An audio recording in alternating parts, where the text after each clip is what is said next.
Compound inequalities are made up of two inequalities. Sometimes they have the words and or between them. First, you want to solve your individual inequalities, then you'll plot to find your answer. If it's written as one long inequality, or if it uses the words and, you only want to write and plot where it's double shaded. Sometimes you have to do two plots in this case. On the other hand, if you use the words or, any place on your line that's shaded counts. No matter if it's double shaded or single shaded, just as long as it's been shaded somewhere, then that is part of your final answer. Let's do some examples. For all 5 of these examples, we're going to solve them and then plot them and write our answer in interval notation. So I'm looking for 3 pieces here. All right, example A, solve. This isn't giving me a choice between which one that I want to solve. You have to solve them both, and then your final answer will have 2 pieces to it. So if I solve my first inequality, I can subtract 1 over to the other side, and then when you divide by -6, I get a 2. Remember, when you divide by negative, it flips the inequality sign. If I solve this other piece, I divide by a +2, and those are my answers. Okay, so technically, this is my inequality answer here. All right, let's plot that. On a number line from -infinity to +infinity, make sure you put your numbers in order, more negative to more positive. All right, x is greater than 2 would be this.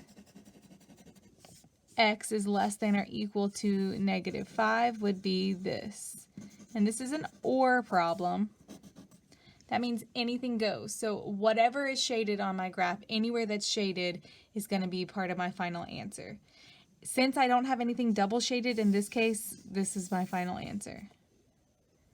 I want to write that in interval notation, so it would be parentheses, -infinity, comma, -5, bracket, u, parentheses, 2, comma, infinity, parentheses.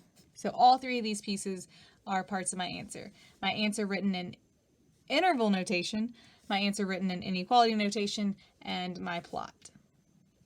Let's do an example of and. Okay, solve your individual inequalities. So I want to divide by 4 and subtract 3. Okay, let's plot these. Make sure you put your numbers in order. If x is less than or equal to -5, that would be this. And if x is less than or equal to 6, that would be this. This is an and problem, so I only want where it's double shaded. So I have to draw a new plot here and just do where it's double shaded, which means I don't even have to write the 6 because it's only double shaded from the 5. Well, from -infinity to 5.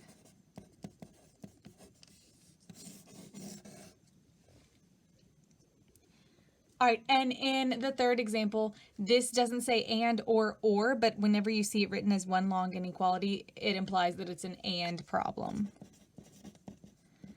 You can solve it like this as one long inequality. Whatever you do to the middle, you do to both outside pieces. So I would add 1 and then divide by 3 to both. Or you can split it up, which is what I tend to do, and you would just write the centerpiece twice. So I split it up. All right, now solve the first inequality. So add 1 and then divide by 3. And I personally have to rewrite it because I don't like it when the x comes second. And here add 1 and divide by 3. Okay, I'm going to plot that. X is greater than or equal to 2. I said that wrong. X is greater than 2. And x is less than or equal to 6. Just pick out where they're double shaded. So that's only right here. That means I need to draw a new plot where it doesn't have all that other shading going on. And it's just from 2 to 6. Use an open circle at 2 because it's not double shaded at 2 because of this open circle. But you can use a closed dot at 6 because it's implied that there's shading here from the top one, and there's obviously shading from the bottom one. So this is my final answer for my plot, and then interval notation would be this. Make sure it's obvious, bracket versus parentheses. Okay, these last two examples are a little bit funky, but not anything different from what we just did. All right, this is another and problem, but regardless, we still want to just solve each inequality. So add 4 to both sides and divide by 3. Subtract 5 from both sides and divide by 4. All right, I'm going to plot these on a number line. This is an and problem, so we want where they overlap, which is nowhere. So I'm going to draw a new number line where they overlap. It looks like this. There is 0 shading on that, which means my answer is no solution or the empty set. There are no numbers on this number line that are shaded. Okay, so that's the first weird example. The second weird example will be similar ideas. Let's divide by -4. Dividing by -4 flips your inequality because it's negative. And then add 5 to both sides and divide by 2.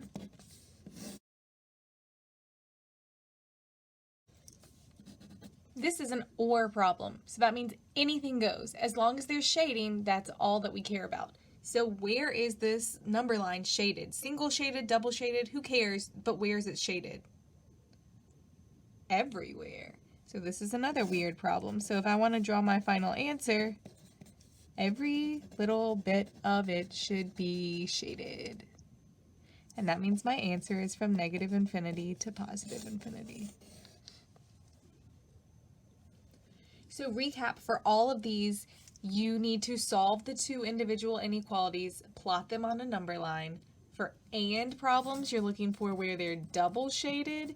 For or problems, you're just looking for anywhere, any shading at all. It doesn't have to be double, it can be single. And if you see one long inequality like this, it helps me to split it up, rewrite the center piece in both spots. And this is an and problem, so you're looking for double shaded.